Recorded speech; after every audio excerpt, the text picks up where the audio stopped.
क्या करी हमारे का एगो पिया कर कमीनी उमनी कुछ नहीं के देत पैसा कौड़ी कुछ भैया नहीं के देत का हम करिए पुतहा पुतहा ए पुतहा कहीं चाय लिया हो न चाय के ठेकान बा न चाय पोती के ठेकान बा न चीनी के ठेकान बा आ मांगे तारे चाय चाय बनाई तो कैसे बनाई पुतहा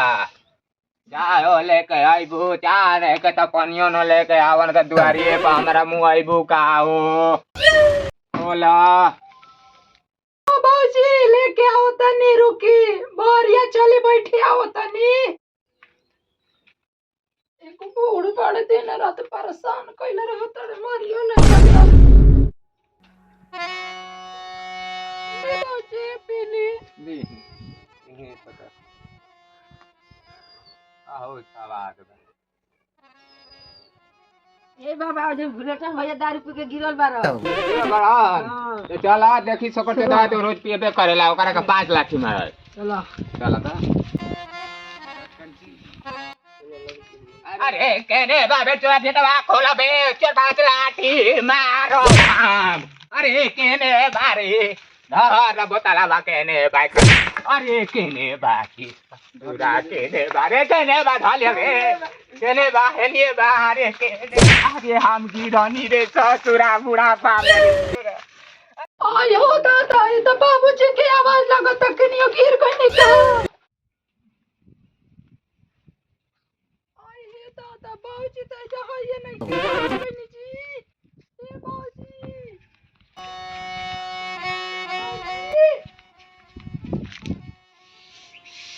आई हे बाबूजी जो कैसे गिर गई नहीं जी भाई पे करावान अरे का भाई अरे का करी भाई पे करावान हमरा के हेती का भाई ना पिया करावान हमरा के हेती कर देता है करे के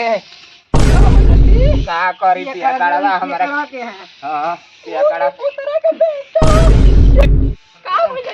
ने बा बोलेटा दारू पी के गिरल केने रे धर पुतरा के बेटा अरे धर अरे करा के हम अरे रउआ चली अरे हम ना हम एबरा अरे रउआ चली तू भीतर हम भाग जाते ले लिया आवे जाई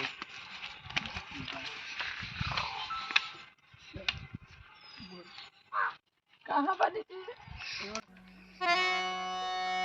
वहां के कहां गिरल कापी के गिरल बार कहां बानी दा ऐसा नदिया पी के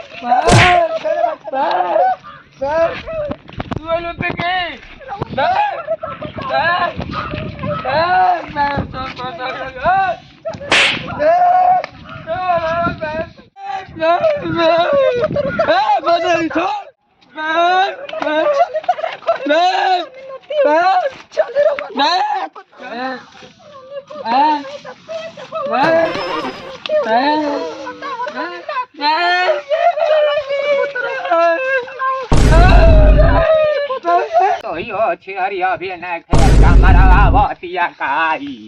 आई केने भी आई मरवावतिया अरे मार का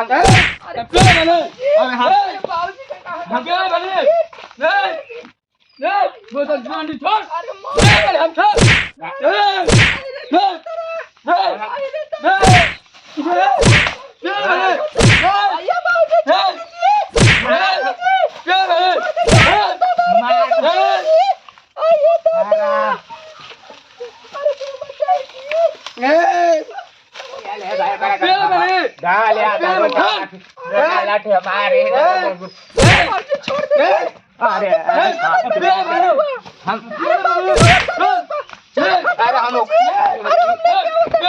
खराब का दे लगे अबे छोड़ दे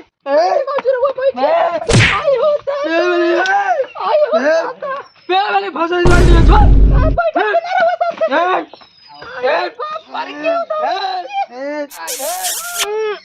छोड़ जी अरे तो नहीं का बुझा रे के कारे रे ससुर है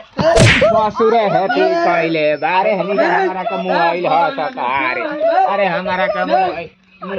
सकार हमारे कमुआ तेल में क्या बात तेल में अरे एकदम एकरा के शांति कर बेचोदा खा जाती है ले रहेला एको दिन बाव ना जाला बस नाते के बेटा ना सौतर जी बेटा के मर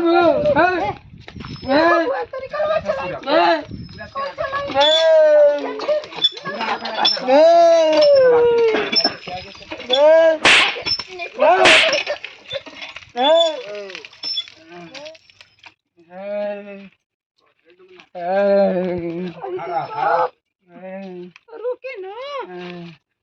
क्या कर बड़ा कोई सुनो ना तो चिमाता है वो चली ना रूम में अरे चली जी ए